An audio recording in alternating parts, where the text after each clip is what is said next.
Hello, cats and kittens, felines and felidaes, humans and variant humans, and every race, class, and subclass. Welcome to yet another edition of Bringing the RPG Cat. Tonight, we are going to be looking once again at Dungeons and Dragons Spelljammer 5th edition. And, something came up recently in the news about Spelljammer, and I did want to elaborate on it a little bit, and I did want to have a discussion about it. Is that recently they took a Dungeons and Dragons creators, Wizards of the Coast and Hasbro, received a lot of negative feedback about a specific character that was about a specific race of characters that is in this set, and it is a race that I have previously described, which was the Hadozi.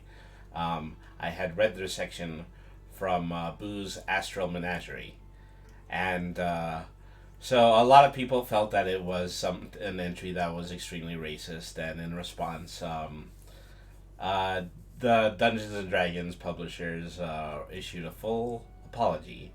And they additionally said that, we're going to be changing the text online, and we're going to be changing the text the next time that there is a major release or a major reprint of the books that we are currently going to be looking at.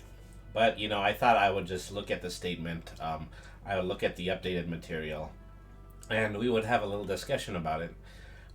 We'll see how much it was merited that these changes needed to be made, and anything that might socially or interpersonally be hurtful to individuals when it comes to this particular kind of reading. And then after that, we're going to read the remainder of Boo's Astral Menagerie, and we're going to start and hopefully also finish Spelljammer, the Astral Adventures Guide, which is the section of this set that is used to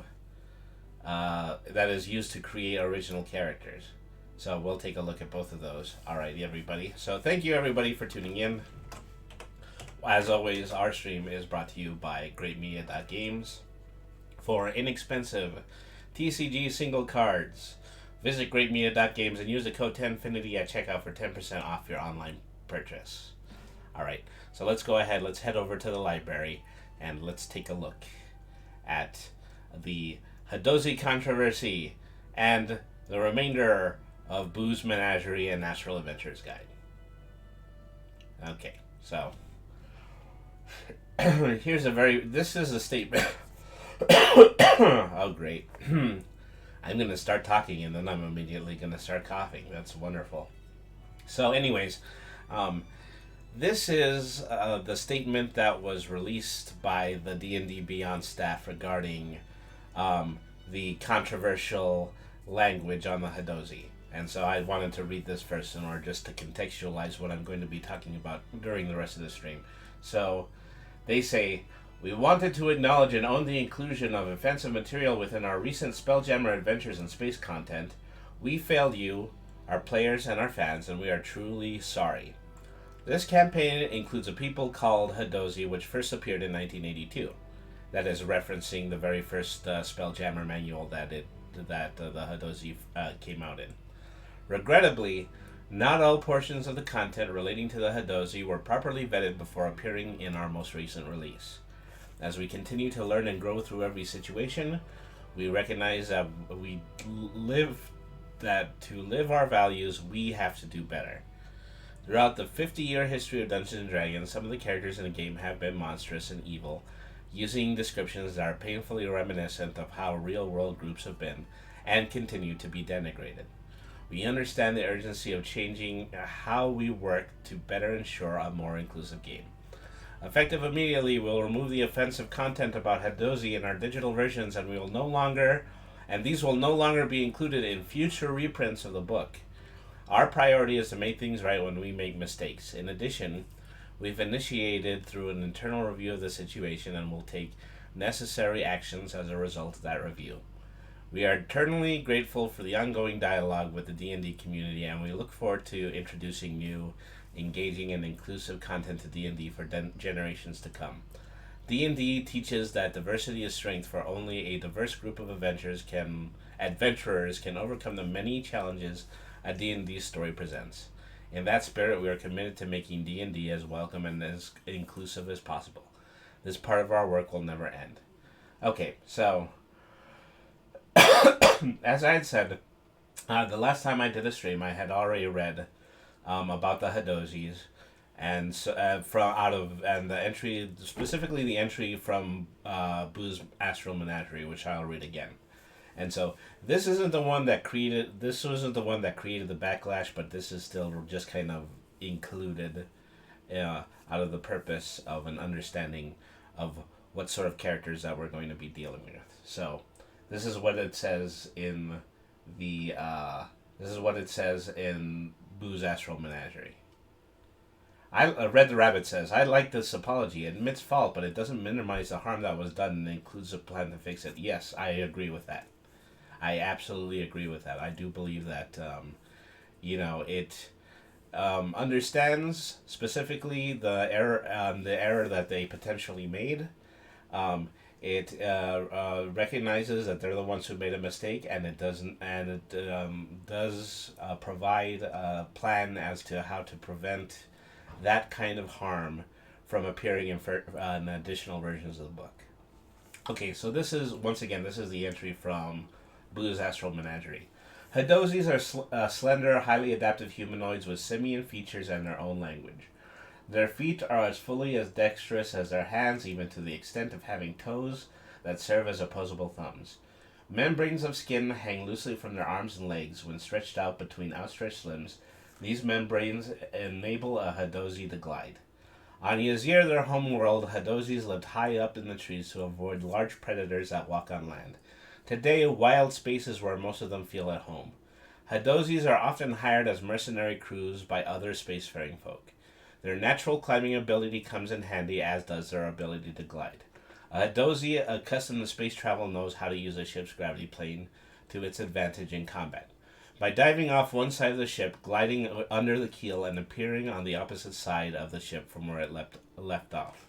And then they just kind of continue to show, specific groups and specific versions of the Hadozi that are potential NPCs or enemy types in the game, which is, the Explorer, 49 hit points, the Shipmate, which is only 9 hit points.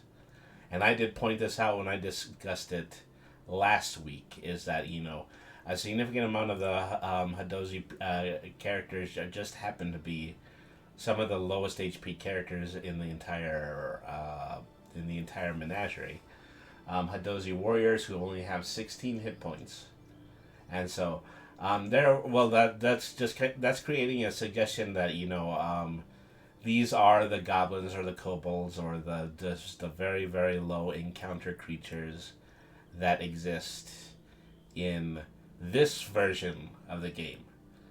And so so as far as just description is concerned, actually I should just go ahead and scroll down to Kindori, because I'm going to be coming back to that later. As far as enemy types is concerned, it really is that they're set up to be the simplest enemy types. There's nothing particularly offensive about this passage, the one that's in Boo's Menagerie, but what we're going to do is we're going to go over to the one that exists in Astral Adventurer's Guide. And this is significant because this is the description of Hadozi that you read prior to potentially adopting it as a player character. And so I'm sure this is really why the negative response occurred. This is probably more likely the most offensive way that they have been described in the classic book. And it goes like this. The first set of Hadozis were timid mammals no bigger than house cats. Hunted by larger natural predators, the Hadozis took to the trees and evolved wing-like flaps that enabled them to glide from branch to branch. Several hundred years ago, a wizard visited Yazir, the Hadozi homeworld, with a small fleet of spelljamming ships. Under the wizard's direction, apprentices laid magic traps and captured dozens of Hadozis. The wizard fed the captives an experimental elixir that enlarged them and turned them into sapient bipedal beings. The elixir had the side effect of intensifying the Hadozzi's panic response, making them more resilient when harmed. The wizard's plan was to create an army of enhanced Hadozzi warriors for sale to the highest bidder. But instead, the wizard's apprentices grew fond of the Hadozzis and helped them escape. The apprentices and the Hadozzis were forced to kill the wizard, after which they fled, taking with them all the remaining vials of the wizard's experimental elixir. With the help of their liberators, the Hadozzis returned to their home world and used the elixir to create more of their kind. In time, all Hadozzi newborns came to possess the traits of the enhanced Hadozzis. Then, centuries ago, Hadozzis took to the stars, leaving Yazir's fearsome predators behind. In addition to being natural climbers, Hadozzis have feet that are dexterous as their hands, even to the extent of having opposable thumbs. Membranes of skin hang loosely from their arms and legs. When stretched out, taut, these membranes enable Hadozzis to glide. Hadozzis wrap these wings around themselves to keep warm.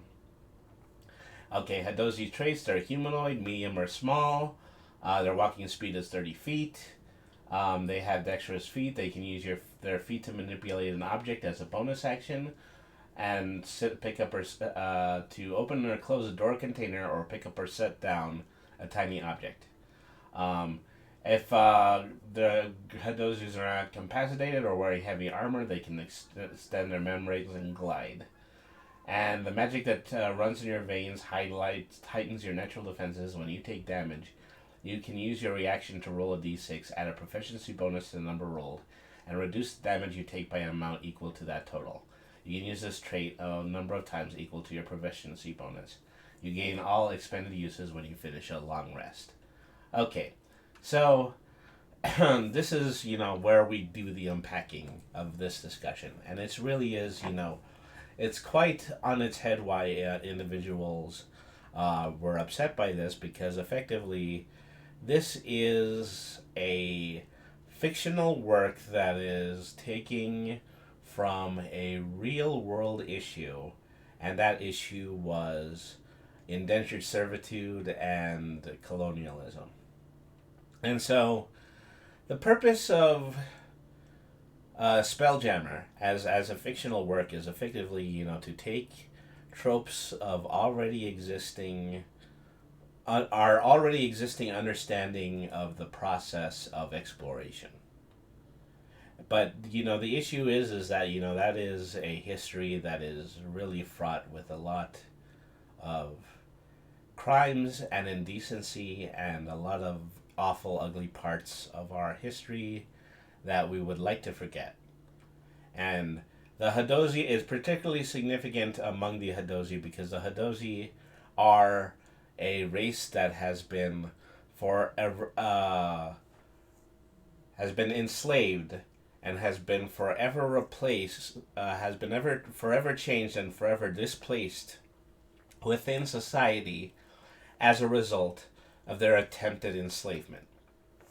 And so it makes perfect sense that a lot of people were offended by this. I mean, there's something of a happy ending, which is something that I can say is not necessarily true about real life. But it is wherein, they say eventually, they defeated their lone captor. And from that point forward, they were allowed to forge a civilization that grows from that point forward. But, it's kind of, there's still just an enormous amount of moral and ethical gray areas, even within a belief like that. The Hadozzis eventually did become their own full-size sapient race. But is it something that they necessarily wanted to do? Is it something that the wizard and the apprentices felt that they needed to do from that point forward as a result of what had already happened to them? Pardon me. And so, that's really what is hurtful about this. And also, just really the parallels that, exist between Hadozzis and the races who are actually subjugated to these kinds of, this kind of pain in our historical past. And so we're talking about people that we say were originally helpless. We say that the Hadozi were originally very small and they were very frail. To say that they were the size of house cats is to suggest that they were they were like small types of monkeys, like they were capuchin monkeys, and they were eventually made into a sapient race for the express purpose of being slaves. And so, even more so than the indication that this is a parallel of existing human species in the era of colonialism, is the implication that these individuals would be helpless if it weren't for their besetting by individuals who had colonial mindsets, and so that is equally, if not more, offensive than the concept that is put up before them. And so clearly this was taken almost directly from the very first version of Spelljammer, which was released in roughly around 1982, and Wizards just made the error of copying it for verbatim from the original manuals, and they feel bad about how individuals could be offended by that, but this also kind of speaks to a larger issue that has been going on, particularly when it comes to Dungeons and Dragons. And it's the fact is that Dungeons and Dragons is currently in a process of eliminating any kind of full racial history and background from all of the character races that are portrayed in the book. Yeah, the original Hadozi arc gives off an allegory of saviorism. Yeah, precisely. And saviorism was really just it was an enormously, contrived part, probably that's the best way to say it. It was a contrived issue of colonialism. There were a lot of people like, probably some of the most famous authors of the area, like people like Rudyard Kipling, who wrote the Jungle Book, who would say that, who would release statements that, races that we have brought into slavery were the white man's burden, that they were the races that probably would not have survived into the modern age if it weren't for the utility that we created for them. And so this creates a direct parallel with that, and that is very flagrantly upsetting to certain groups of people, and that's perfectly understandable. So where was I? So nowadays is that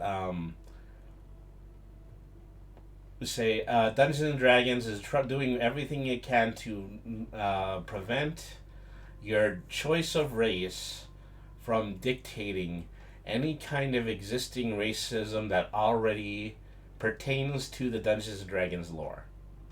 And this is perfectly understandable because probably I played Dungeons and Dragons off and on for years, but probably the time that I was most active was roughly around the year 2000, when Dungeons and Dragons version 3.5 was the most standard version. And so this was probably also a time period when 4.0 already released, but nobody was playing it. Everybody was still playing 3.5. And in those kinds of situations, we would just frequently just read what was in the player's handbook, and we would say to ourselves, it's not really great to potentially play a elf, but know that if you're playing an elf, you potentially have the ability to be racist to the dwarves. Is that that the dwarves are a race that we have had conflict and war and a snooty superior attitude towards for many, many years. And so as a result, anytime that something like that cropped up in the text, the immediate response between me and my group of my friends was, well, let's just ignore it. Let's create our own backstory. Let's create our own backstory and not have to burden ourselves with the racial issues that might already exist in the text. And so, this kind of creates, a conflict when it comes to, the people who are actually publishing the work, because it means that the people who are publishing the work don't get to participate in the act of gameplay as much as the people who are actually sitting at the tabletop. You're just taking this chunk of it and you're mentally ripping it out, you're eliminating it, and then you're just doing your own thing afterwards. And so, from this point forward, Dungeons & Dragons is trying to do what it can in order to make those elements of racial lore and background as round and as flexible as possible. And so this is a lot of the impetus about, what is behind the changes that are being made for D&D 1, which is the prototype version 6 that is set to largely release in 2024, is that they want to create an ability in order to base a character more primarily on their background than any kind of racial feature and trait that already exists in the past. And so, this is something that, creates a racial debate of a completely different type, because effectively they're saying that, certain kinds of things that, pertain to a character's race, such as, a character's ability to score increase, those are going to stay the same in the new version of the game. Hello, Queen Vampiress. Thank you very much for tuning in. And I see you, Red the Rabbit and Queen Vampiress saying hello to each other too. Thank you, everybody, for tuning in. So where was I? Oh, yeah. So, the thing is if you play as a certain race, you're probably still going to have a specific type of ability scoring increase. And that's practically the only thing that is going to stay as a result of you choosing a race. And so a greater amount of importance is actually going to be put on a background. And so that allows you to have a character that is developed in a specific way based on the background and the history and the other races that they've been able to develop in the past. And this is probably the best example of that, is that people continue to sometimes people have a tendency to ask if you are a human, but if you are raised by dwarves, wouldn't you have a proficiency to wouldn't you have the ability to have a proficiency with a warhammer? Because in older versions of Dungeons and Dragons, that would not be possible, because the proficiency of a warhammer is attached to race. But from this point forward, it would actually be attached to your background. So you could actually say, yes, you can have a human who is proficient in the use of a warhammer as a result of their just knowing that much of a prior culture of a race. And not everybody is warm on this idea, but I am all for it. Hello. So OS Devon, salute. Hello, OS Devon. Thank you very much for tuning in. So I think while this is this whole situation is a little bit embarrassing on behalf of Wizards of the Coast, Hasbro, etc. Yeah, Red the Rabbit has said that. I've played a character that is a human raised by dwarves, so they spoke Dwarvish and they knew how to wield a warhammer, and that makes perfect sense. And so you just kind of created that. That was just a homebrew. That was a house rule. That was something that you talked to your dungeon master about, and they approved. And so it's these. So a lot of what D&D 1 is attempting to update is it's attempting to add to the canon of Dungeons and Dragons a lot of things that people have been using as house rules for a long time. One of those things has been the fact that rolling a natural 20 is always a critical, while rolling a natural 1 is always a fail. That has never been an official rule, but it will be once D&D 1 rolls around. They're actually taking a lot of the things that people are already doing at the tabletop, and they are bringing it, and they are making them official Dungeons and Dragons rules. And so really just the fact that, Red was able to create a character that was a human raised by dwarves and therefore knew how to wield a warhammer is something that is now going to be an official rule, while up until this point is probably just something that was suggested to a dungeon master at the tabletop. And so this is why, I'm enthusiastic about the fact that, background is going to be soon as become more important. Let me say that again. I'm enthusiastic about the fact that background is going to become more important than race in future versions of Dungeons and Dragons. I still have that notification for multiverses up there. Don't worry about that, folks. But that's precisely the point, because I have a tendency to think that going back years and years and years, this is really how we have already been playing the game.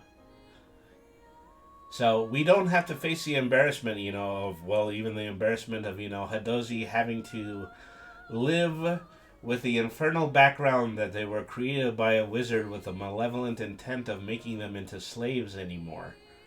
You can have your Hadozi have any kind of upbringing, can come from any part of the universe, can have any background, and can be more legitimate in their role as a character of a specific race, as opposed to, being attached to certain elements of their background and the way that the background is written out according to the lore, especially in this case, because the lore sucks and everybody was upset about it.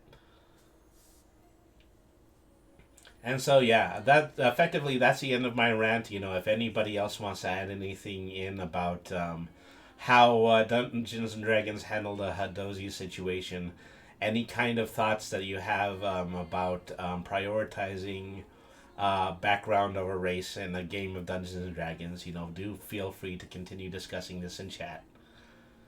Thank you, everybody, for having tuned in so far. I do appreciate all of you for coming in. This is fast becoming one of the more popular segments of my stream. And, it's really just because I know specifically these types of people. I know people who actually do get as enthusiastic as I do about reading the backgrounds that are in Dungeons and Dragons books.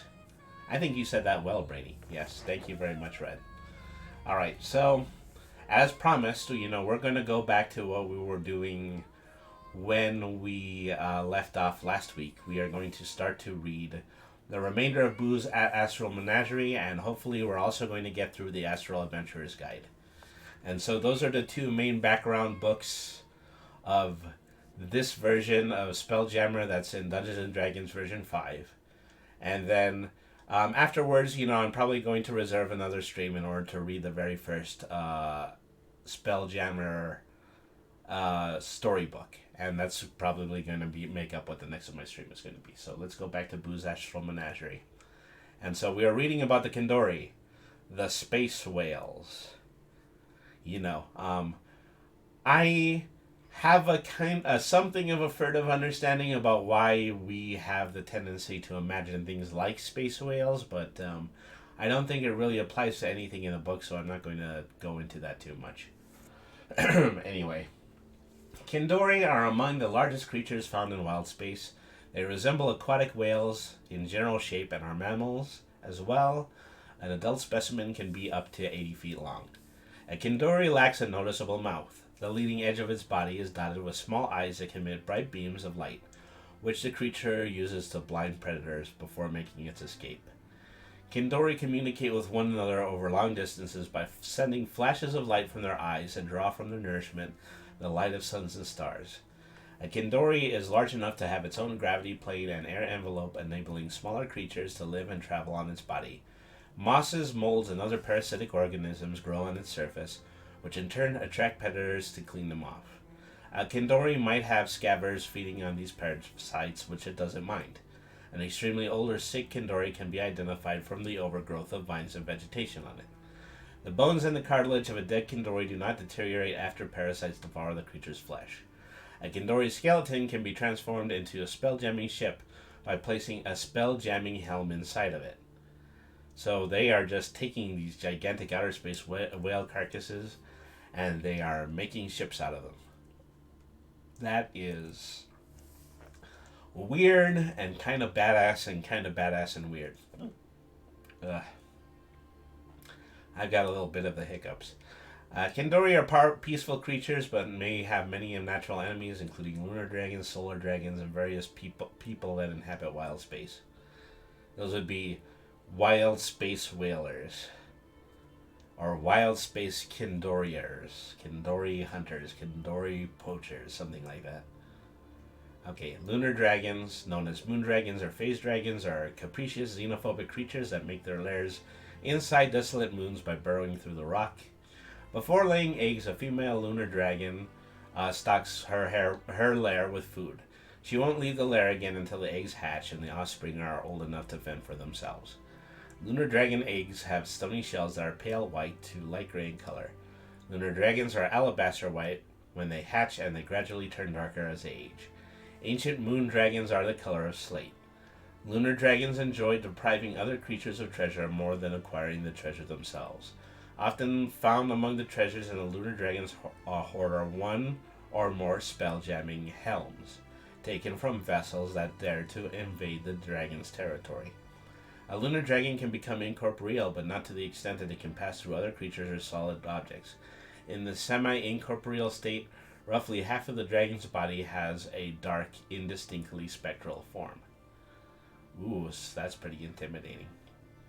So, a lunar dragon's lair, a cave complex where a lunar dragon makes its lair, controls ample space for food, as well as one or more hidden chambers where the dragon keeps its treasure. Depending on the composition and features of the moon, the lair might contain natural springs and heat vents, wild gardens, crystal formations, magical phenomenon, or an ecosystem of lesser life forms that have adapted to living with the dragon. The region containing an ancient or adult lunar dragon's lair is warped by the dragon's magic, which produces one or more of the following effects. Black frost, a thin layer of black frost covering the ground, which kills all ordinary plants growing within 6 miles of the lair, or if the dragon is ancient, or within 3 miles if the dragon is an adult. A haunting moan, a haunting sound gets louder or fainter, the dragon's choice, the closer one gets to the lair.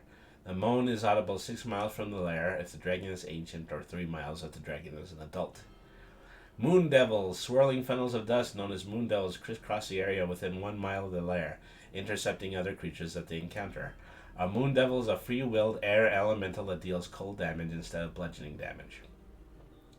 If the dragon dies, the moaning stops, the moon devils dissipate, and the black frost disappears over the course of 1d10 days, allowing the plant life in the area to recover. Alright. So, stats for young, stats for adults, stats for wormlings. The megapede. Megapedes are enormous centipedes that can reach as much as 50 feet long, though most specimens top out at between 100 and 120 feet. Their dozens of legs are each 5 feet long and tipped with flexible claws, and they have fur-covered carapaces. A megapede that lives in a sandy environment often buries itself in the sand and waits for prey to wander nearby, but megapedes also nest in cavernous underground chambers. A megapede's bite is poisonous. In addition, the creature has magical abilities that make it a superior predator. It can exude an invisible aura of life-draining energy, or it can fix its gaze on one creature and implant a psychic bomb in that creature's mind. After a megapede lays eggs, it attaches the legs to his body using sticky saliva and carries them on its back until the eggs hatch.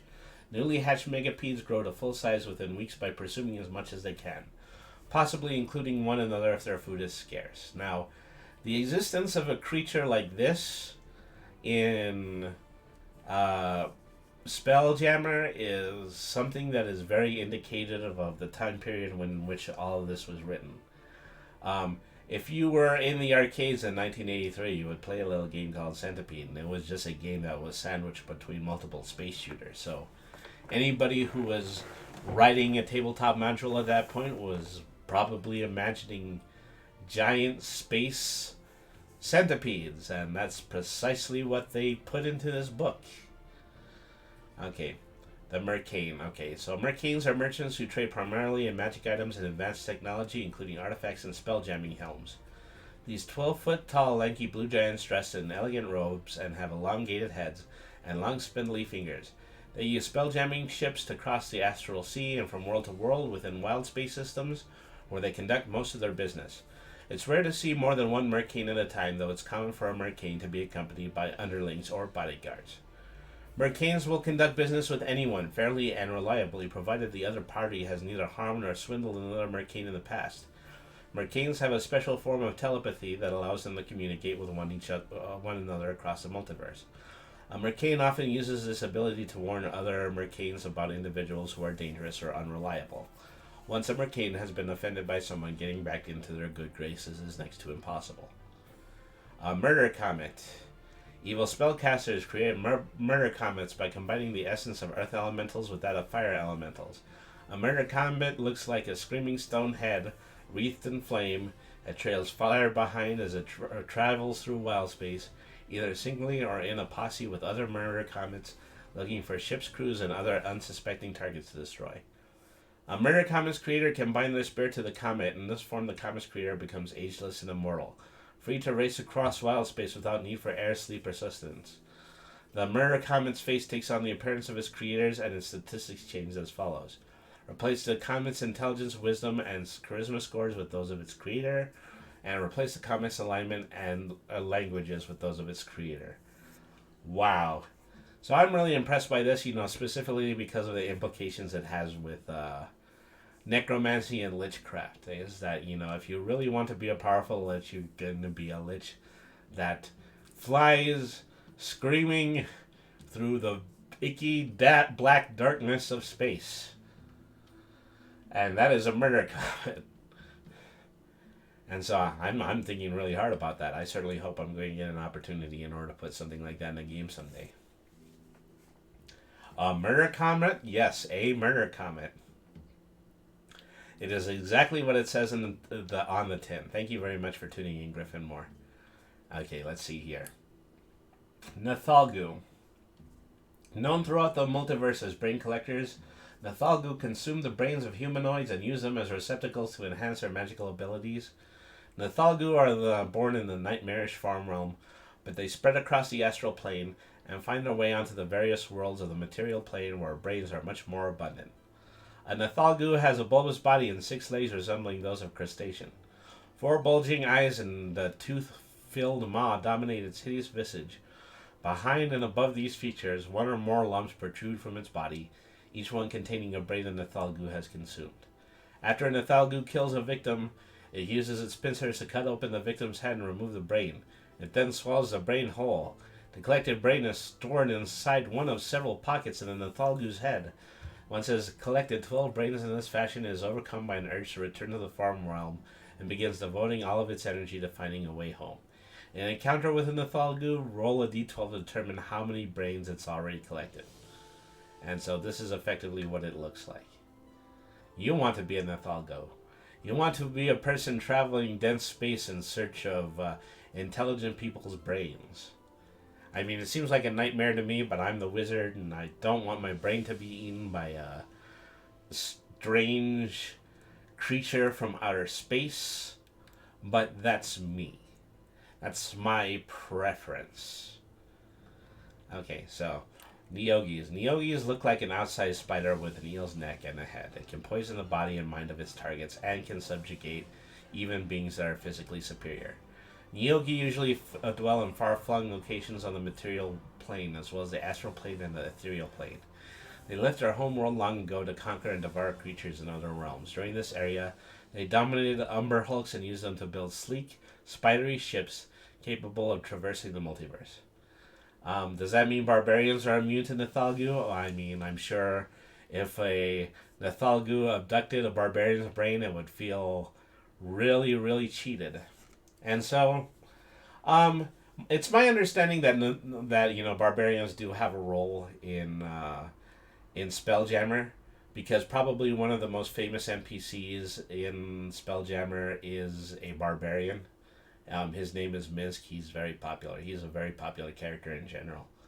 But um, you know, I, you know, a creature would have to truly be brainless in order to be immune to Nathalgu. The creature would have to be something like a gelatinous cube. Gelatinous cube is immune to Nathalgu, and he's probably one of the only characters that is. One of the only monsters that possibly is. No one is immune. I will consume all.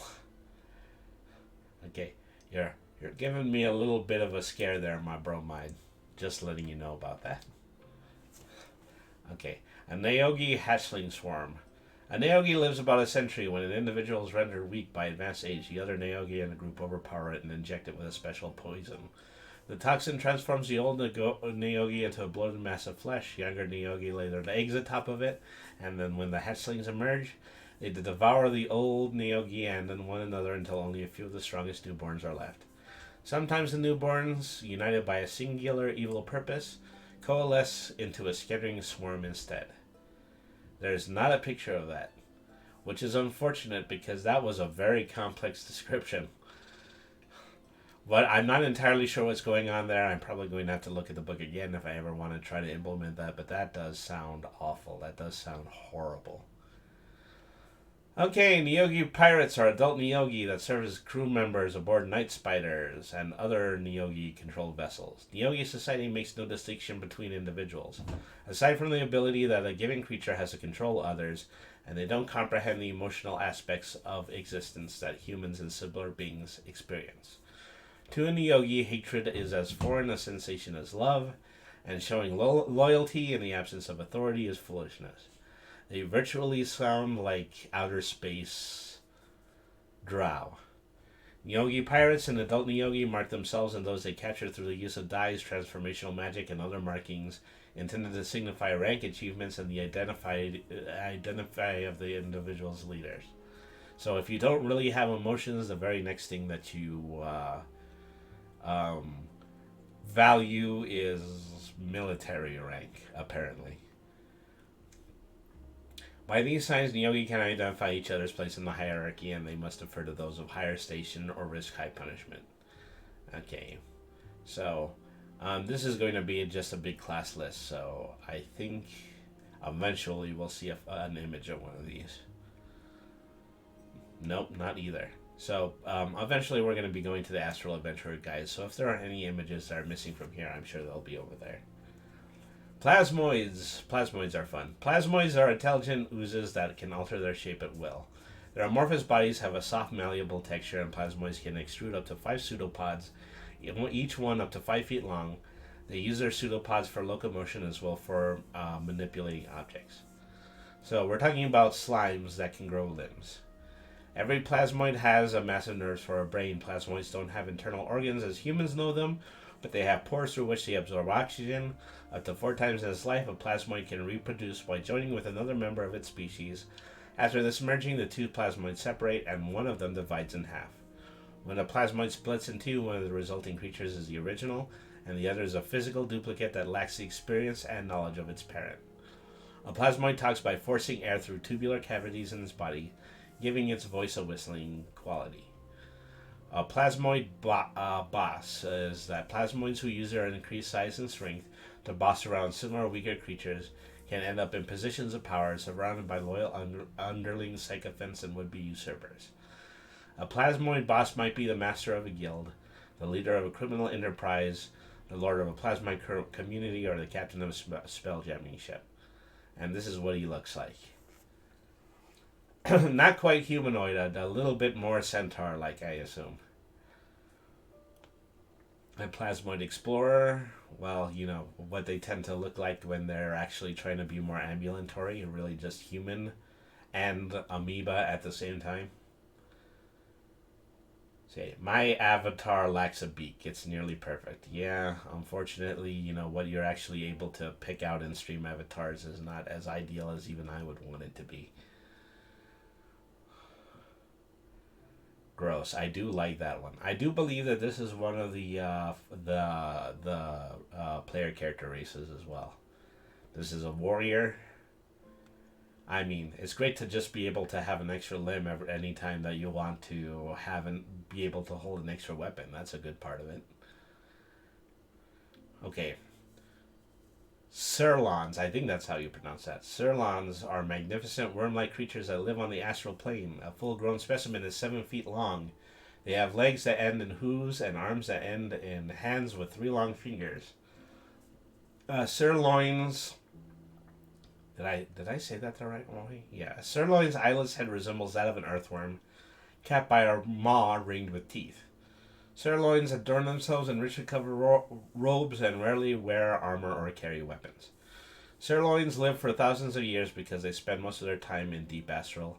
Every 100 years or so, sirloins leave their astral strongholds, invade wild space, and indulge in a 7-year-long ceremony called the Feast of Worlds. It sounds a little bit like Ponfar.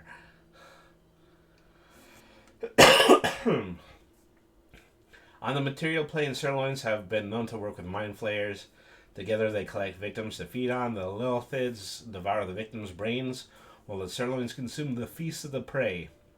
Well, they're the scavengers that come after mind flayers after they have completely acidified and digested your mind. When a sirloin dies, other sirloins store the corpse in a safe place. As the corpse decays, the sirloins lay 1 or more eggs inside of it. These eggs hatch 24 hours later, each one producing a tiny worm. For the next 7 days, the worms feed on the corpse and on each other until only one remains. The worm crawls out of the putrescent remains of its dead host as an adult sirloin. I've been saying sirloin. It's sirlon. I've been getting that wrong this whole time.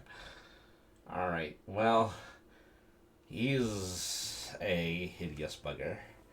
He is in priest robes. Don't know necessarily how I feel about that. So, and that is the standard, but this is the leader. The leader has decided to divest any use of clothing. Maybe they had those 2 images reversed. It's hard to tell. And then ringers who are, the same thing, only 31 HP. The Rygar. Rygar are androgynous folk who evolved into a humanoid shape from a series of cephalopods similar to octopi. They're a squid, they're a kid, they're a squid, they're a kid. They have bioluminescent freckles and the ability to change the coloration of their skin. A glory or a halo surrounds each of them. This magical display is a cloud of twinkling, glittering motes that changes color randomly and repels attacks. Rygar don't trust one another, which has been the case ever since they destroyed their home world in a war that ended with a cataclysmic event known as the Master Stroke. The planet's destruction was a culmination of a plot to create the most beautiful display of carnage the multiverse had ever seen. So they blew up their own planet because they wanted to be the ones to have the most spectacular destruction of a planet.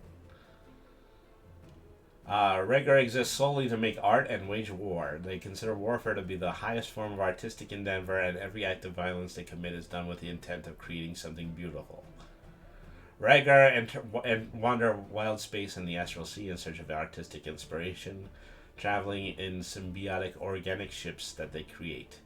Each Rygar possesses a magic item called a Talarith, which it created, and to which it alone can attune. If this object is destroyed, it takes 1d10 plus 20 days for the Rygar to craft another one.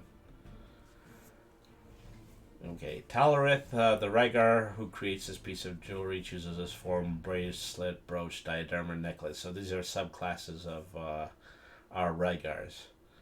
And so that is what you would look like if you chose the gold trinket. And so, well, I think it's the only subclass at the moment, I suppose. I don't know if they ever intend to update this, but it's good enough for as far as I'm concerned. Scabbers are shark-like avengers that fly through space, feeding on whatever they can fit in their mouths. Well, we had space whales. Now we have space sharks. Scabbers are not always aggressive. Often they trail behind larger creatures as well as ships and asteroids, leaving off droppings and discarded refuse. Like I said, they're the sharks.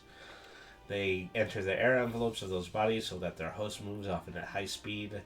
The Scabbers keep pace. The lesser varieties, brown and gray, rarely rise above the level of nuisances. The larger varieties are formidable, in part because they don't often wait for their meals to come to them.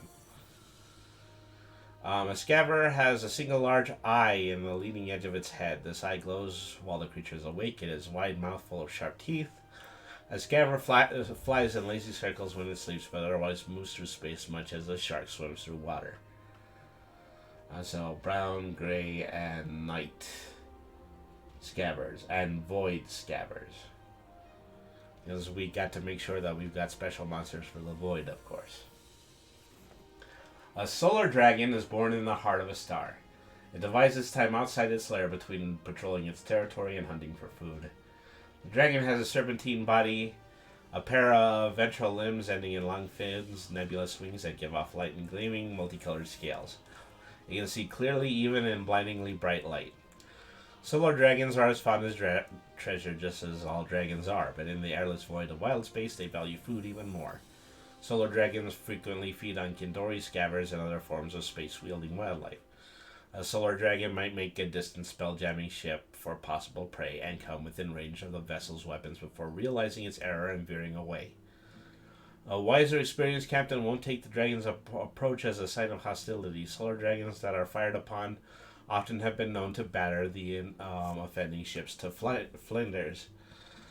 Solar dragons are territorial carnivores and they behave accordingly. A young solar dragon might lay claim to an asteroid belt where food is plentiful, while an ancient solar dragon might consider an entire wild space system its hunting ground. They tend to give a wide berth to humanoid folk where they find violent and tiresome. Trespassers who are detected in a solar dragon's lair can expect to be met with resistance followed by hostility, especially if the lair contains eggs. A solar dragon egg has an obsidian shell, shiny, black, and opaque.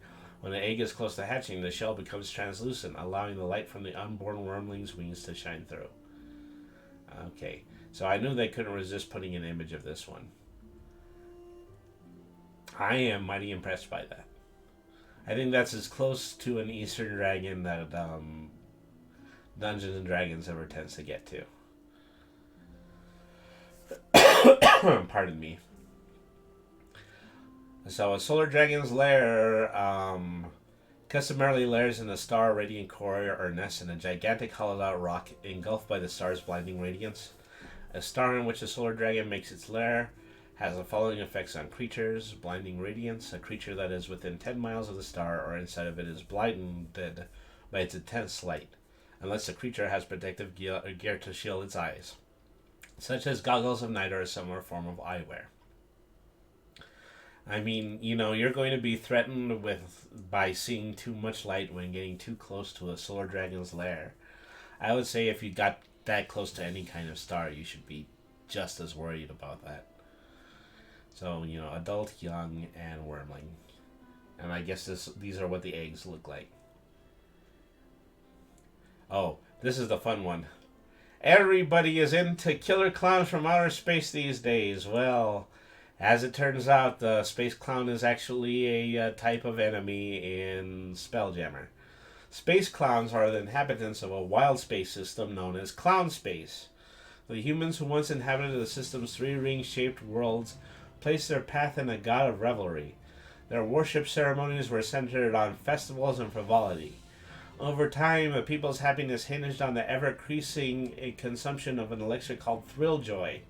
Only after they became addicted did they discover that the priests of their faith had distilled the elixir from demonic inker and the nectar of the bozo flower. Eventually, Thrill Joy transformed the faithful into fiendish creatures and blessed them with clown-like appearances. Space clowns acquired their first spell-jamming helms from doer merchants. Subsequent visits to other wild space systems led to contact with a multitude of other folk. In the wake of these encounters, love and fear of clowns has spread to all corners of the multiverse, such as the space clowns have done themselves.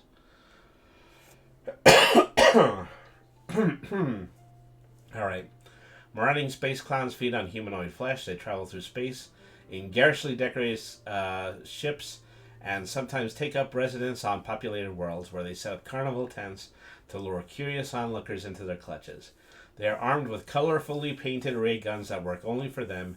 These toys are harmless in the hands of anyone else. And that's effectively what they look like. They don't seem to be limited to humanoid forms. Let me take a look at size here. I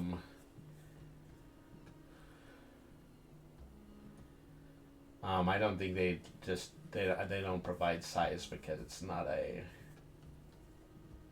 player character race. Okay, then. So you want that Killer Clown campaign in your Dungeons and Dragons game? That's what you use. You use space clowns. Okay, space eels. Space eels avoid confrontations with larger creatures unless the eels are starving. These 5-foot-long scavengers might trail a spell-jamming ship and feed on barnacles they detach from the ship's hull. Wild space hunters try to catch and kill the eels for their meat, a task easier to describe than accomplish. And so, yeah, pretty much just an eel in space. It has a multi-attack, a bite, and a tail. Alright. Space guppies. 2 to 3 foot long fish-like creatures that glide through wild space and the Astral C. Chewinga astronauts, sprites, and other tiny creatures occasionally use the guppies as mounts. Then the space hamsters. The space hamster is a very popular part of Spelljammer. They resemble their terrestrial kin both in their appearance and general demeanor, and they come in a variety of colors. Giant space hamsters are cute plant-eating rodents as big as brown bears. They tend to avoid other creatures, especially threatening ones, but they can be trained to serve as mounts and beasts of burden. Gnomes have tried to build spell-jamming ships powered by giant space hamster wheels so far without success. I don't know why that would be a success. So one distinction that 5Es make is that, ordinary size space hamsters are just called space hamsters. In earlier versions of the book, they were called miniature space hamsters. The first space hamsters were created by wizards who used magic to shrink giant space hamsters into wee size, leading their creators to refer to them as miniature giant space hamsters. Okay, they decided to go ahead and throw a lampshade on that. The magic also made the space hamsters smarter and telepathic. These benign rodents are native to wild space, though countless numbers of them have found their way to worlds throughout the material plane, where they're known simply as hamsters. They keep their telepathic ability hidden from most other creatures that they come near. Okay, a space mollymawk. It's a space seagull, basically. They perch on the hulls of space jamming ships and move from one ship's air envelope to another's when they need to. A fully grown specimen is 3 foot tall with a 10-foot wingspan, and it eats whatever can scavenge. It finds a reliable food source and lingers in the area until the food becomes scarce. Superstitious wild space voyagers consider it bad luck to kill a space mollymawk. Okay, a space swine, a species of winged boar bred by dowers for a variety of uses. They can serve as mounts for small creatures, and they also make fine trackers and capable beasts of burden. Space swine that are trained for battle are typically outfitted with half-plate barding and referred to as death squealers. A fully grown specimen stands 3 feet high at the shoulder and is 5 to 6 feet long. Space swine eat just about anything, but they prefer truffles.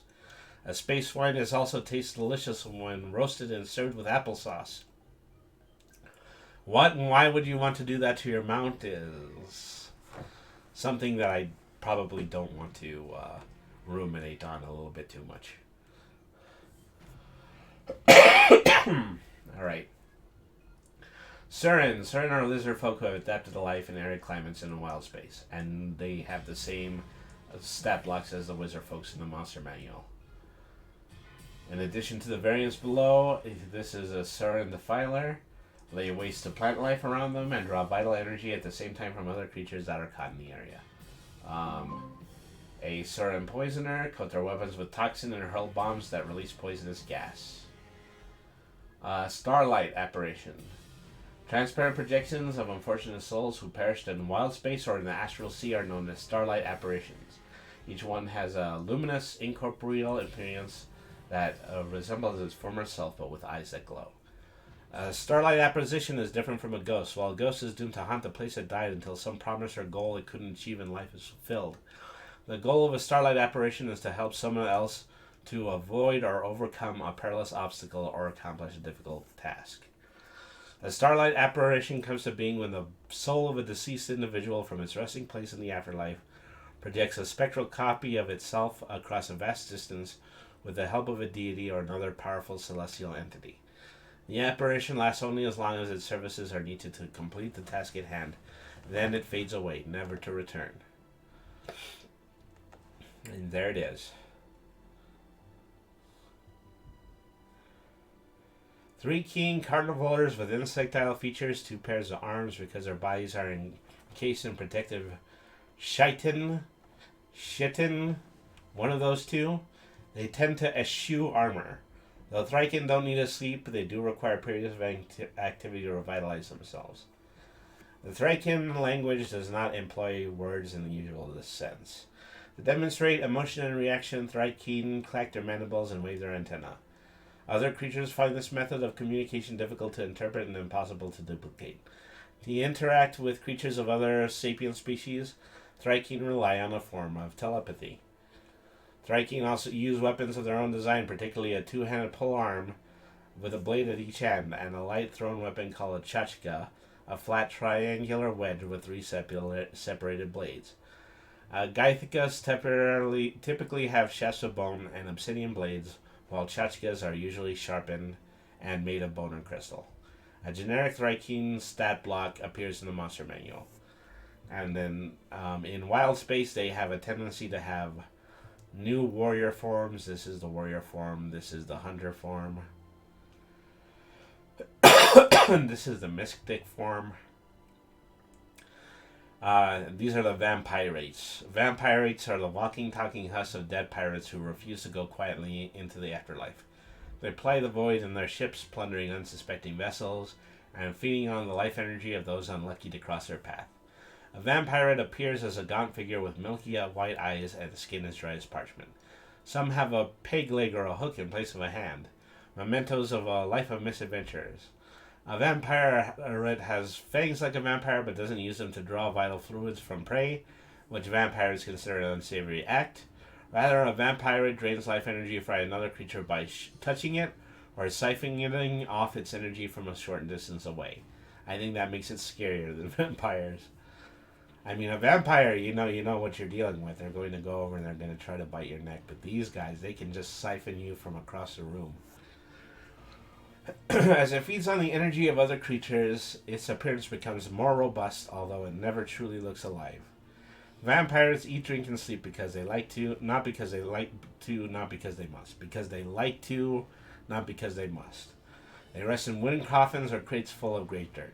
In the absence of such containers, they treat their ship's hold as one big coffin and sleep amid their cargo. When they're not sleeping or marauding, a crew of vampirates whiles away the hours by drinking rum and singing grim chanties. A ship crewed by vampires usually has one or more shadows aboard, the undead remains of some of the vampirates' victims. Alright. So, interesting characters. Definitely something that you would want to build into your unique campaign. And so these are, the standards. 14 class natural armor, 42 hit points. While the captain is an 85 and has 15 natural armor. They also have spellcasters.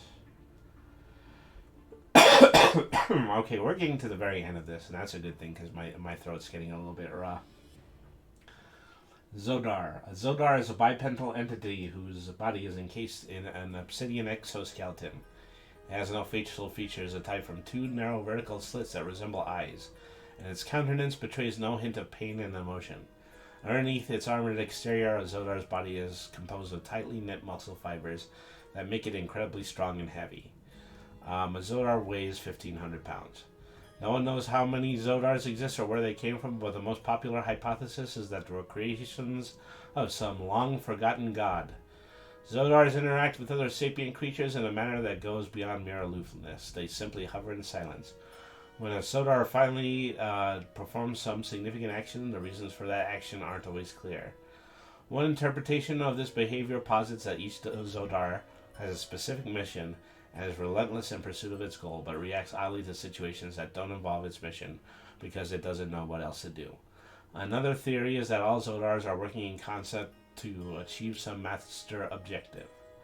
A third, less ominous idea is Zodars lost their sense of purpose when their creator vanished, and they're struggling to find their new role. A Zodar can cause speech to issue from the air around it on 3 occasions in its lifetime. It only gets to speak 3 times. When it feels compelled to speak, it chooses its words wisely. It can also warp the magic of the multiverse to cast a wish spell as its final act. It is destroyed once the spell is cast. Oh, wow. Creatures that innately use a wish spell. I'm pretty sure they're banned in every game from here to Tim Curry. And with that is the very last entry in Boo's Astral Menagerie. All right, well, I'm going to take a very brief break. I'm probably going to be back in about 5 minutes, and then once I'm done, we're going to start reading from the Astral Adventures Guide. So thank you everybody for tuning in. We're reading through all of the Spelljammer books in 5e. I appreciate everybody who has come in so far and participated in the chat. You guys are wonderful. I will be right back after a 5-minute break. Stay tuned, everybody. Thank you for tuning in to Brainy the RPG Cat.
All right, everybody, welcome back to the show.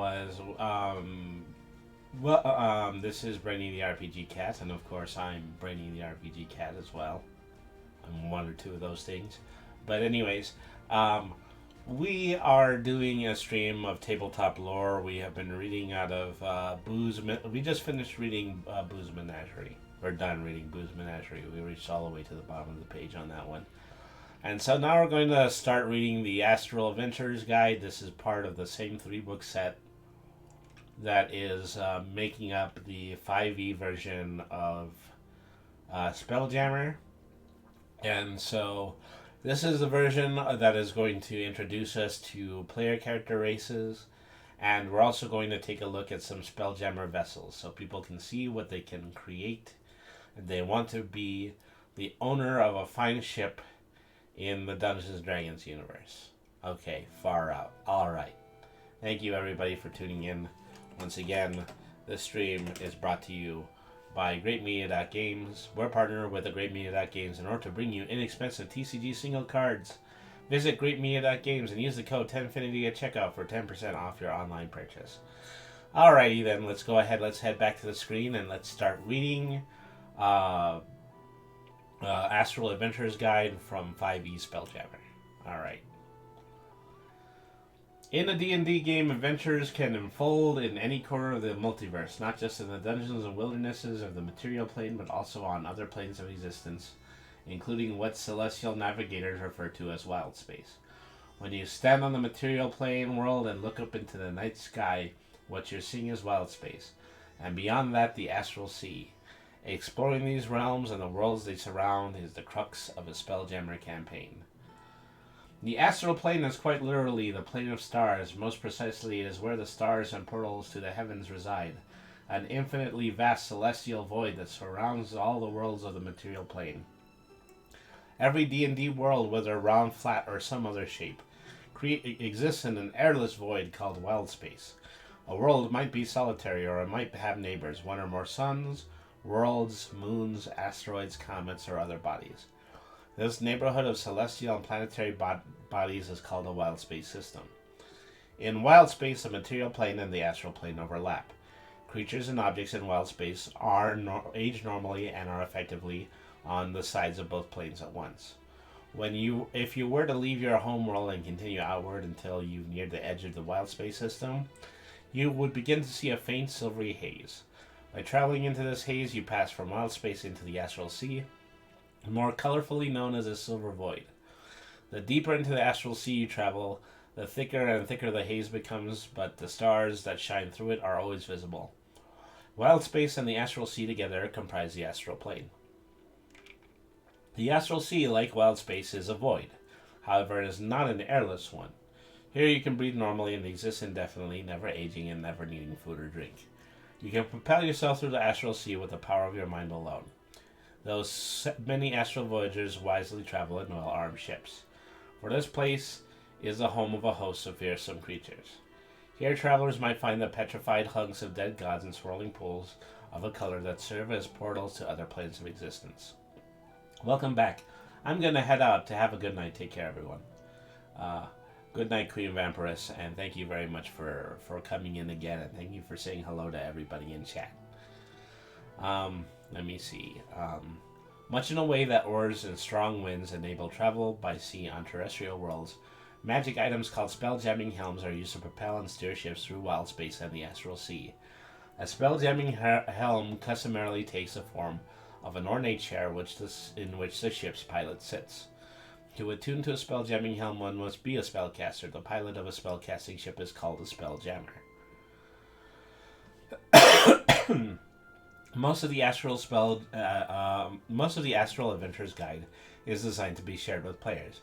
Think of this book's chapters as a primer for creating characters and running adventures in the uncharted void that surrounds each of the worlds and material planes. Chapter 1 contains new material for players. Chapter 2 gives players and DM rules for spelljamming, as well as statistics and illustrations for various spelljamming vessels. Chapter 3 describes the Rock of Brawl, a city built on an asteroid, which you can use as a port of call or a campaign hub that you can situate anywhere in wild space or the Astral Sea. Alright. Wild space is like an ocean, a really, really big one. Light of Xerxes, the adventure included in this product, which is more than likely going to be the book that we're going to read next week, begins on a world of your choice but quickly moves into wild space after the characters board a ship that turns out to be a spelljamming vessel. The first adventure table offers alternative ways to launch a D&D campaign set mostly on the Astral Plane. So, here's a D10 table. Adventure begins on the Rock of Brawl, where an auto game needs the character's help to find the help of its creators. One of the creators inherits a ship equipped with a spelljamming helm and an old captain's log that hints at places to explore, treasure to find, and perils to avoid. Our 5-year mission. To seek out new worlds and new civilizations. To boldly go around on television over and over again in reruns for all eternity. And to also quite famously be on all 3 streaming services at once. And let me see, number 3. In the wilderness of their home world, where characters find spelljamming helms in the wreckage of a crashed scorpion ship and run afoul of goblins who want to plunder the wreck. A wealthy patron gives the characters a ship and a spelljamming helm to call their own and expects them to accomplish a dangerous task in return. A spelljamming ship lands on the outskirts of a village where the characters are staying. The ship's captain is looking for new raw recruits to join a war in wild space. Villagers ask the characters to investigate a strange object in the hills, which turns out to be a crashed night spider, with survivors and the Yogi pirate and the Yogi hatchling swarm. A Hadozi explorer needs the character's help to slay a white Kindori that keeps attacking her flying fish ship. A Hadozi can't tell where the Kindori is mean-spirited or amorous. Perhaps has mistaken the ship for a rival or a mate. The characters are passengers aboard the spelljamming ship that crash landed on the strange world after the spelljamming helm malfunctioned. The characters must fend off alien monsters until they are rescued. The characters are hired by a trading company to protect a valuable cargo that's being delivered into a distant world. I think this is the campaign that I'm in currently. The characters become crew members aboard the ship and is transporting this precious cargo. Or the adventure begins on the Rock of Brawl, where one or more characters have earned the enmity of a Plasmoid boss. The heroes must either flee Brawl to save themselves or contend with the boss's underlings. Okay, character options. When you create a character for a campaign or an adventure set in wild space or the Astral C, you can choose from any of the options that the D&D game provides, including those described in this chapter. As always, you should always check with your DM before creating a character to see if the options that you prefer are available. So these are unique classes, I believe. Well, unique backgrounds. Because like I said, we're prioritizing background now, as opposed to race or class. An Astral Drifter. For longer than you can remember, you've traversed the Astral C. There you have experienced firsthand the wonders of the Silver Void. You stopped aging and no longer felt hunger or thirst. Driven by wanderlust, you drifted from one part of the Astral Sea to another, like a mote of dust on the wind. You have lost count of the decades that have passed since you have arrived here. In your travels, you have camped on the petrified hulks of dead gods and narrowly escaped the cyclic winds that sweep across the Astral Sea while also avoiding prolonged contact with the plane's most dangerous denizens. Okay, skill proficiencies are insight and religion. And so equipment is a pouch containing 10 gold points, a set of traveler's clothes, a diary, and an ink pen. So you're really traveling astrally when you're this character. Feature Divine Contact. In the Astral Seas, you crossed paths with a wandering deity. The encounter was brief and non-violent, yet it made a lasting impression on you. The deity saw fit to share one secret or obscure bit of cosmic lore with you. Work with your DM to determine the details of this knowledge and the impact on the campaign. Alright. And then here's a rolling chart for the types of gods that you might have run across while doing that. Okay, Wild Spacer. We've got a picture of an orc. You are raised in the void of wild space, home to asteroid miners, moon farmers, and other hardy folk. Perhaps you grew up in a far-flung settlement, such as the Rock of Brawl, or you spent your early years on the crew of a spelljamming ship, performing helpful chores such as swabbing the deck, loading and offloading cargo, and scraping barnacles off the hull. Whatever your history, life in wild space has toughened you so well that you are as brave as a miniature giant space hamster when it comes to facing the terrors and other challenges of the airless night. Skill proficiency are athletics and survivals. Your equipment is a belaying pin, a set of traveler's clothes, a grappling hook, 50 feet of hempen rope, and a pouch containing 10 gold. In a close encounter, you had a harrowing encounter with one of Wild Space's many terrors. You escaped with your life, but the encounter left you with a scar or two, or perhaps a recurring nightmare. And these are the creatures that you could run up against: a beholder, a cosmic horror, a fair, a lunar dragon, a mind flayer, Nathalgo, a Yogi, a space clown, a vampirate, or a void scaver. Alright. I'm sure we read about nearly all of those when we went through Boo's Astral Menagerie. Okay. 6 races available to players with DM consent. Okay. And so we're going to hear about the 6 races that were previously in there, but can also be chosen as player characters. Alright. The Astral Elf. Long ago, groups of elves ventured from the Feywild to the Astral Plane to be closer to their gods. Life in the Silver Void has imbued their souls with a spark of divine light. That light manifests as a starry gleam in the Astral Elves' eyes. Because nothing ages on the Astral Plane, Astral Elves who inhabit the plane can be very old, and their longevity gives them an unusual perspective on the passage of time. Some are prone to melancholy, while others may display an absence of feeling. Many look for creative ways to occupy themselves, whether they choose to live in quiet contemplation or strike out to explore the reaches of the multiverse. Astral Elves tend to see things through the lens of time, as having little or no meaning to them. Astral Elves who don't dwell on the Astral Plane can live to be more than 750 years old. Alright. Auto Gnomes. Auto Gnomes are mechanical beings built by rock gnomes. Sometimes because of a malfunction or a unique circumstance, an Auto Gnome becomes separated from its creator and strikes out on its own. An Auto Gnome bears a resemblance to its creator, and most Auto Gnomes are programmed to speak and understand Gnomish. The internal components used in an Auto Gnome's manufacture can vary wildly. One Auto Gnome might have an actual being heart in its chest cavity, while another might be powered by stardust or intricate clockwork gears. You roll on the Auto Gnome history table, or choose an entry that you would like to identify with an event set you on a path to adventure. If nothing on the table appeals to you, work with their DM to create an origin story. Auto Gnomes live for centuries, typically up to 500 years. Okay, and so in the table, this is kind of the history table. Your creator gave you autonomy and urged you to follow your dreams. Your creator died, leaving you to fend for yourself. A glitch caused you to forget your original programming.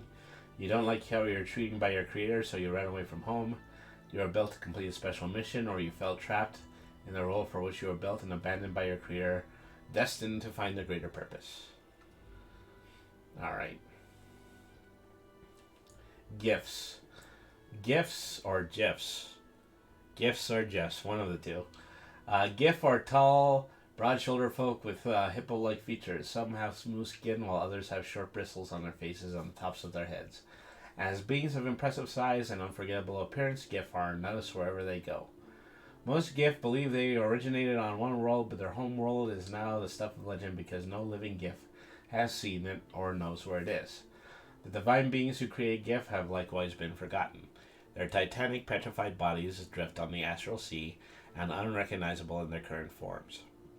While they don't realize it, GIF are drawn to the Astral Plane because on a deep psychic level they remain connected to their creator gods, or who have just enough divine spark in them to imbue GIF with sparks of their own, which GIF have learned to control through their weapons.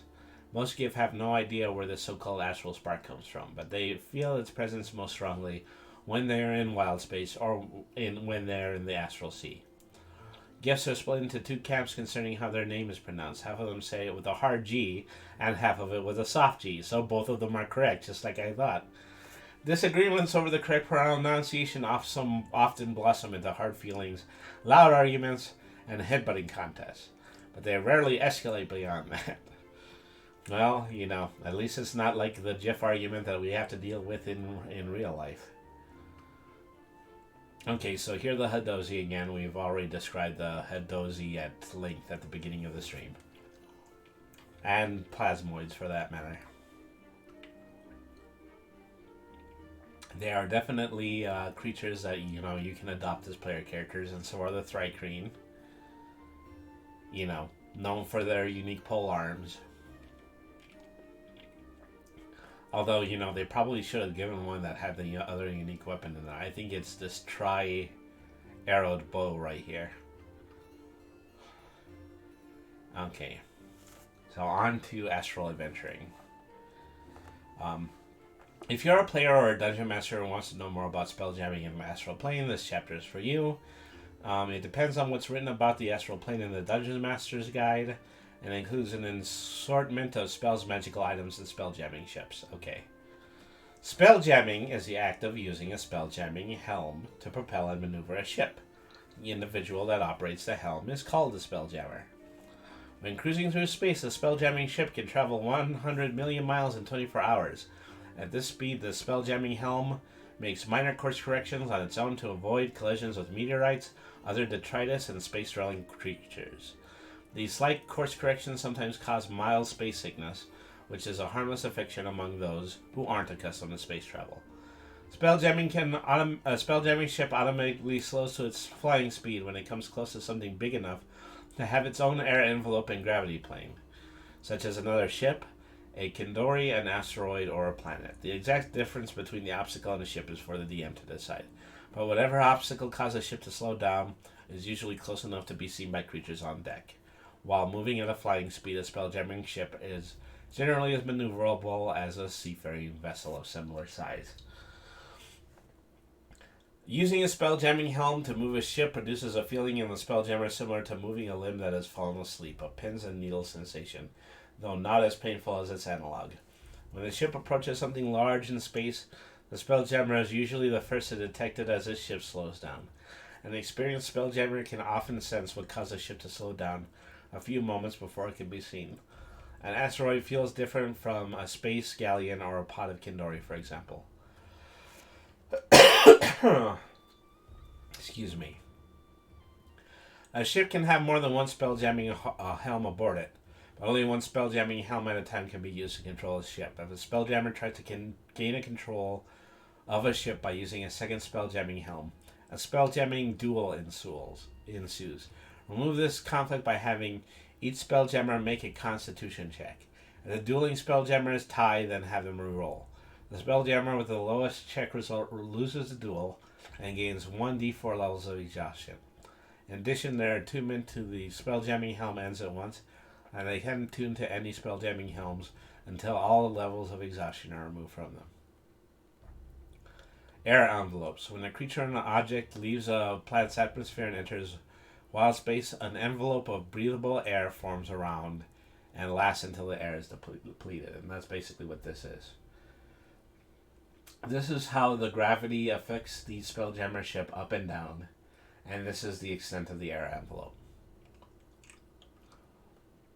The envelope of breathable air that forms around a creature takes the shape of a cube centered on that creature. That creature's size determines the cube's dimension.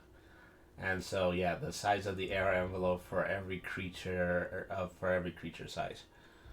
A creature that needs to breathe will exhaust the air in its personal envelope in 1 minute. Since this is barely enough time to get anywhere, most creatures travel through wild space aboard spelljamming ships, which have much larger air envelopes. Okay. The air envelopes of objects. An envelope of breathable air that forms around an object extends out from its surface equal to a distance equal to the longest dimension of its form. For example, a spherical planet 5,000 miles in diameter has an air envelope 15,000 miles in diameter, with the planet at the center of it. An air envelope should not be spherical. For example, a block of wood 1 foot by 2 feet by 3 feet is surrounded by more or less rectangular envelope of 3 feet by 6 feet by 9 feet. The air envelope around the spelljamming ship typically has an ovoid shape. Diagram 2.1 shows the air envelope that surrounds a nautiloid that has a keel length of 180 feet. It extends 180 feet from the ship in all directions. The air envelope around the habitable planet or moon is called an atmosphere. An atmosphere is a special kind of air envelope that replenishes itself constantly. A creature or object can refresh its air envelope by entering the atmosphere of a planet or a moon. And here's a question everybody asks. How does fire work in wild space? Although non-magical fire cannot exist in the vacuum of wild space, magical fireballs such as one created by a fireball spell does burn in a vacuum. Magical fire does not cause objects to burst into flame. However, there is no air to make ignition possible. So, non-magical fire doesn't exist, but magical fire created by a fireball does burn. Magical fire does not cause objects to burst into flame. Yeah, because you'll be able to throw the fireball, but if the fireball ignites and you're still in wild space, then nothing is going to catch on fire. I think that's specifically what they're trying to say there. Okay. The air quality of around a body or ship can be fresh, foul, or deadly. Air can change from one quality to another over time. Fresh air is completely breathable, foul air is stale and partially depleted, and deadly air is unbreathable. Okay. Overlapping air envelopes. When two bodies come close enough to each other, their air envelopes merge, and the quality of the air around the smaller body changes to match that of the larger body. When the latter bodies move away from each other, each one reclaims and retains its own air envelope. Alright.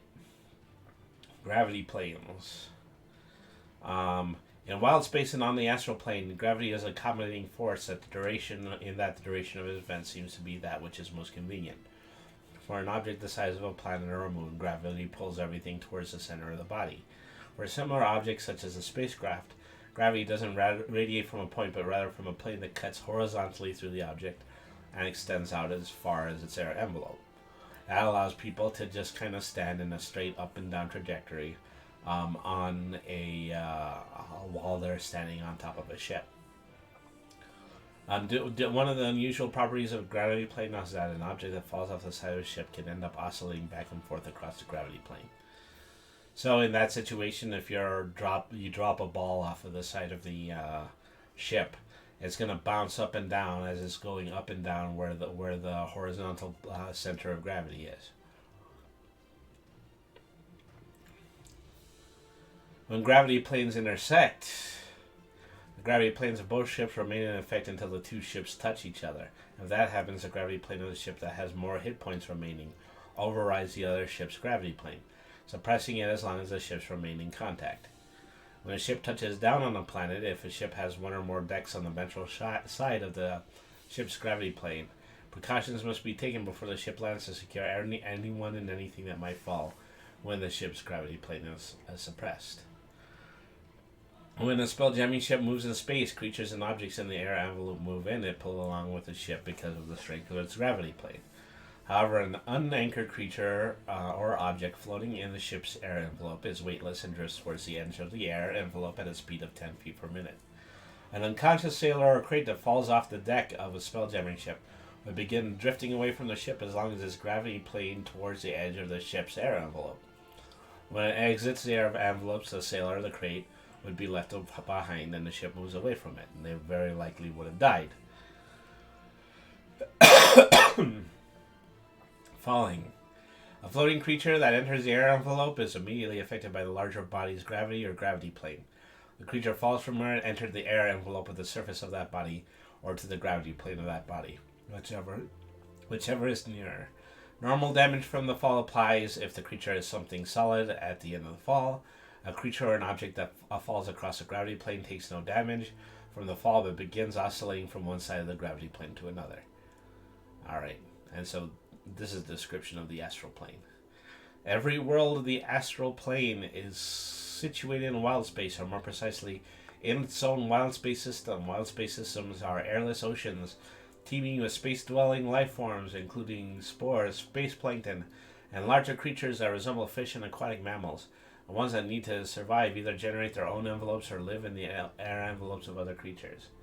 So, this is a chart of the astral plane. There's lots of areas of the astral plane that are considered wild space systems. There is a a significant amount of astral dominions, which are just kind of kingdoms that are on small asteroids floating in space. And then there are other types of large floating bodies like these dead gods. And that is effectively what makes up, just outer space plane systems. If you are, in just a galaxy system that contained a small planet, that small planet would be something similar to Terra, like Terran land, the Terran land that ordinary Dungeons and Dragons adventures take place in. Wild space is where the astral plane overlaps with the material plane. Creatures and objects in wild space are normally and exist. Creatures and objects in wild space age normally and exist on both planes simultaneously. This overlap enables creatures to use spells such as teleport and teleportation circle to travel from wild space to a nearby world or vice versa. Diagram 2 illustrates how the Astral C surrounds all the wild space systems, as well as the astral dominions of gods and the floating remains of dead gods.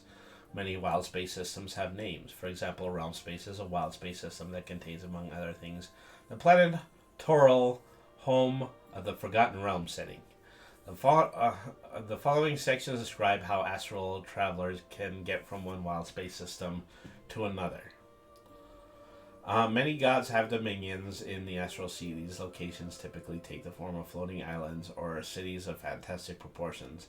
Astral travelers might visit these dominions as well as any other ports of call. Through a dominion's divine ruler always knows when visitors have arrived and what their intentions are. Because these dominions are part of the Astral Sea, they are timeless. Nothing ages there, and creatures that can survive indefinitely there without food or drink. The Astral Sea is also where one can find the purified remains of gods who were slain by more powerful entities who lost all their mortal worshippers and perished as a result. A dead god looks like a gigantic nondescript stone statue that bears little resemblance to the divine entity it once was. Ythranki, mind flayers, Sirlons, and other natives of the Astral Plane. I said Sirloins again. I should have said Sirlons. Sirlons. Sometimes turn these drifting hulks into outposts and cities, many of which were hollowed out beneath the surface. Okay. Typical wild space system has a number of planes and moons orbiting it. World-to-world travel requires a spell jamming ship, a teleport spell, or some other kind of magic. A creature or ship that wants to travel from one wild space system to another must cross the Astral Sea unless it has some other magical means of traveling from one multiverse or another. Wild space systems are not fixed in certain locations in the multiverse because they're constantly in motion, like corks bobbing in water. No reliable devices exist to help plot a course from one wild space system to another. Fortunately for travelers, the nature of the Astral Sea makes such journeys relatively easy, as discussed in the next section. Traversing the Astral Sea. The Astral Sea not only has gravity, but also breathable, comfortable air. But is the air real, or does the heavenly realm merely trick creatures into thinking that they're breathing? In the Astral Sea, no one can ever be certain. All that really matters is that a creature can survive indefinitely in the Astral Sea, never aging and never feeling hunger or thirst. A creature does not need a vessel. If a main traveler has the option of propelling itself by thought alone, the more intelligent a creature, the faster it can move. A creature that can choose to move in this fashion can move in any direction at a flying speed equal to 5 times its intelligence score, which is probably one of the biggest movement modifiers I've ever seen in the entire game. Alright, Astral Sea navigation. You don't need a map. Here all creatures are blessed with directional awareness. In other words, a creature can get to where it wants to by thinking of its destination, at which point it becomes aware of its most direct route to that location. The destination must be somewhere in the Astral Sea or wild space, such as the nearest Githyanki outpost, the Astral Dominion of Heavistar, or Realm Space. The directional awareness does not reveal how safe the route is, and the DM decides how far away the definition is and how perilous the trek through the Astral Sea is. The ambient temperature on the astral plane is about the same on a moderate summer day in a temperate region of most worlds. Since there are no seasons in wild space or the Astral C, this temperature remains constant at all times. Some wild space systems have significantly higher lower temperatures. Kryn space, for example, has a very low natural temperature and clouds of ice particles fall in the vacuum within its boundaries. Of course, as one approaches a star that puts out, the ambient temperature increases. Fishing is a popular pastime in wild space in the Astral Sea, though this activity isn't possible aboard a ship that's moving faster than its flying speed. Wild space settlements sell basic fishing equipment for 1 SP, well, 1 silver point. For that, you get a pole, line, a hook, and either a lure or some bait. At the end of each hour spent fishing, a character can make a DC 15 Wisdom survival check. A failed check indicates that there was no fish caught during this hour. On a successful check, roll a d10 and consult a fishing table. You can get tiny and edible fishes, small edible fishes, hostile space eels, or hostile gray scabbers. Not really the best selection of fish, at least not in my opinion.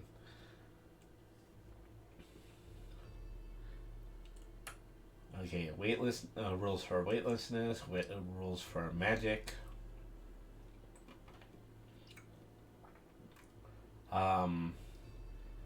Second level, so spells that are particularly helpful for the astral plane is air bubble, conjuration spell, and at level 2 and then at level 5, create a spell jamming helm, which is a transmutation. All right. And they just kind of provide those 2 spells directly underneath that. Alright. So, okay, we're on this section called magic items, but I'm afraid we're running out of time for the evening. So, we're just going to go ahead and we're going to call it stream right here. The next week, when we go back to tabletop lore, we're going to be picking up from this point. You know, we're going to finish this section of the Astral Adventurer's Guide, and then we're going to go right into the very first adventure book. So anyways, thank you very much for tuning in to Brainy the RPG Cat. Once again, I remain Brainy the RPG Cat. Thank you to Queen Vampirate, thank you to Griffin Moore, thank you to Red the Rabbit, and thank you to OS Devon for tuning in. It's the fact that, you know, I continue to have some very consistent people coming in the chat that I decide to continue on with this show. And thank you for your time and your attention and your interest. I was really particularly happy about talking about the Hadozi with you. I hope that, you know, just having a discussion about it has helped to clarify the tenets which made Wizards of the Coast and Hasbro, makers of Dungeons and Dragons, make the apology that in the way that they did. But anyways, thank you everybody for tuning in.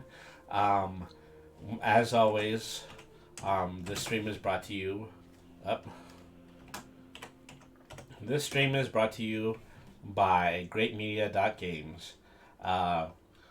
For inexpensive TCG single cards, visit greatmedia.games and use the code 10Infinity at checkout for 10% off of your online purchase. All right, everybody. Thank you very much for tuning into the stream. I think I would like to do I'd like to do a raid now. Let's see who might be available at the moment. All right. They might be interesting. Let's see. Maybe.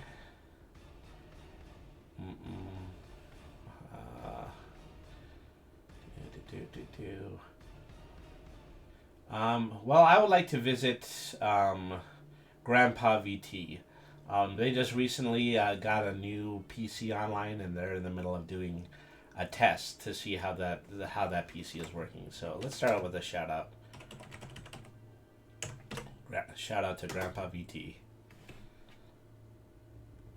I'm not gonna behave myself. This is my stream, Dave. Eat my ass. All right. Well, that was kind of a short shout out, but anyways. So, thank you absolutely everybody for tuning in. You guys have been a fantastic audience. I am going to be back tomorrow night, and we are going to be doing some more writing the RPG, where we write more of my upcoming comic book. Thank you, everybody, for tuning in. You guys have been fantastic. Have a good night, everybody, and thank you very much for watching.